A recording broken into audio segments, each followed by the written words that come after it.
I'd like to thank you for being here today, and I'd like to thank all our guests and colleagues together with which I organized this event together with ALDE. Let me start with James Roda sitting next to me, Madame Bilbao Mondika, who will be Belgian Senator, Madame Siamachi, who is the President of the movement Ni Put Ni Soumise, and Mr. Foutre, who is the Manager of Human Rights Without Frontiers International, and Mr. Fleming Rose, who I'm sure you all remember, Mr. Jens Rode, Mr. Fleming Rose, sorry, who was editor at Jyllands Posten, which was the source of some international controversy. This is a very important matter, and we've organized this hearing because we believe the issue of the burqa is a way of asking the question about the status of women's rights in Europe. Now, at a point where the Treaty of Lisbon is coming into force, the application and implementation of human rights legislation means that perhaps at this stage it would be interesting to look at the case law, look at what human rights legislation the impact this might have within the EU. Now, we're faced with a phenomenon which could be dangerous for the respective minorities, respective religious freedoms of all religions, who will be affected by this issue, and the way in which your outfit and your method of dressing could result in stigmatizing a section of the community. It affects the way in which we live together and the way in which each of us can live within our union. There are two movements which are dangerous for democracy. Firstly, the increase in fundamentalism, which affects the most fragile amongst us, namely women, who tend to be the first victims of the crisis and the increase in fundamentalism. Increasing violence, great unemployment. One of the consequences of this is the risk that these women may be forced to buy, in inverted commas, their safety by accepting types of behavior which might otherwise be considered non-compatible with what we deem to be dignity and freedom of women. There's also an increase in extreme right movements in Europe, which are feeding off the crisis, and financial crisis and identity crises, and which act as a counterbalance to the first movement. In a way, they feed off each other, if I can put it that way. And we, as defenders of freedom, democratic values, the dignity of women, we wish to come here today to look at how to resolve this situation. Now, if we could take a look at the different European countries and the situation in the member states. We know that the question of the burqa in public spaces has been the subject of discussion in many member states. We're going to talk about Belgium in a minute. This was the first country to vote on a law banning the burqa, but the questions have also been asked in the Netherlands and in Denmark, in Switzerland, which is not part of the EU but is part of the European area. And then there's restrictions on wearing the burqa in some countries which have been considered, such as in Germany and UK. There are local bans which have possibly been envisaged in Belgium and the Netherlands as well. should we be coordinating and cooperating on these issues in the different countries? Should we be coming up with a common approach? I think that when building Europe, this is a question which undoubtedly needs to be asked. Then moving on, the question of the burqa should be looked at as it is. It is a symbol and used as such.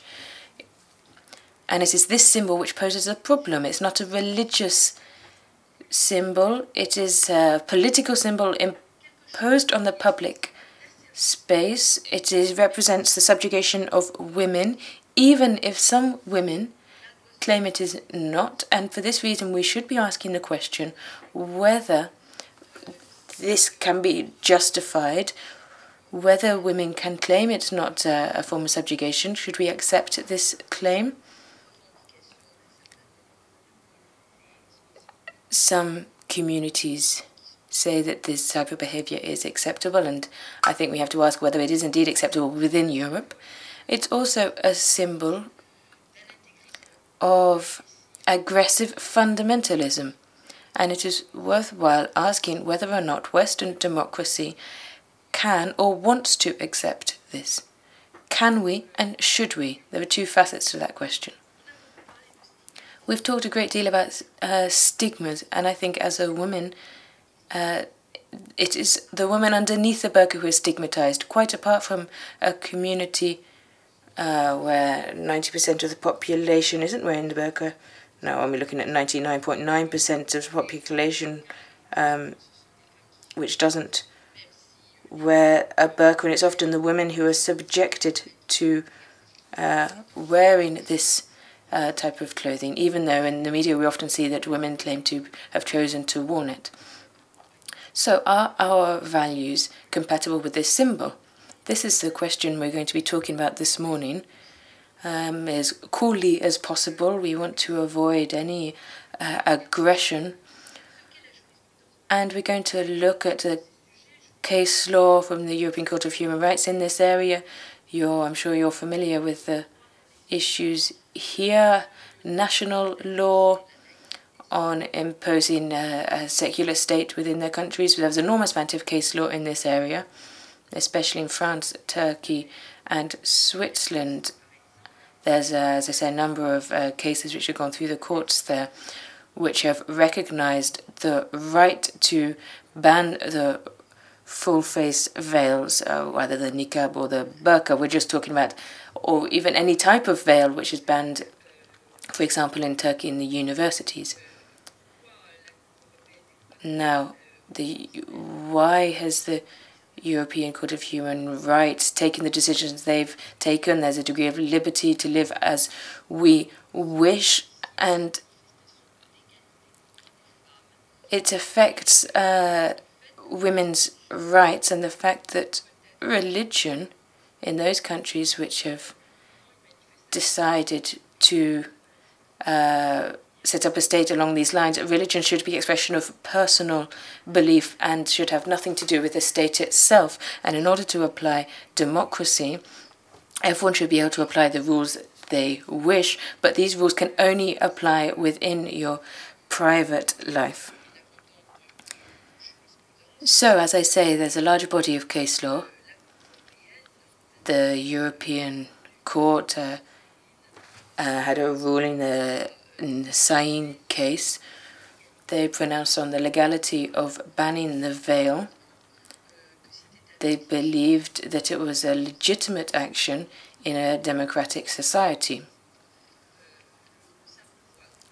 banning the veil itself. Now, the question is more significant when it comes to the burqa. Although, as I said, this is a recent ruling from the European Court of Human Rights. I think it was a ruling from 2010. There were men in Turkey who had claimed the right to wear religious clothing, and they were punished for doing so.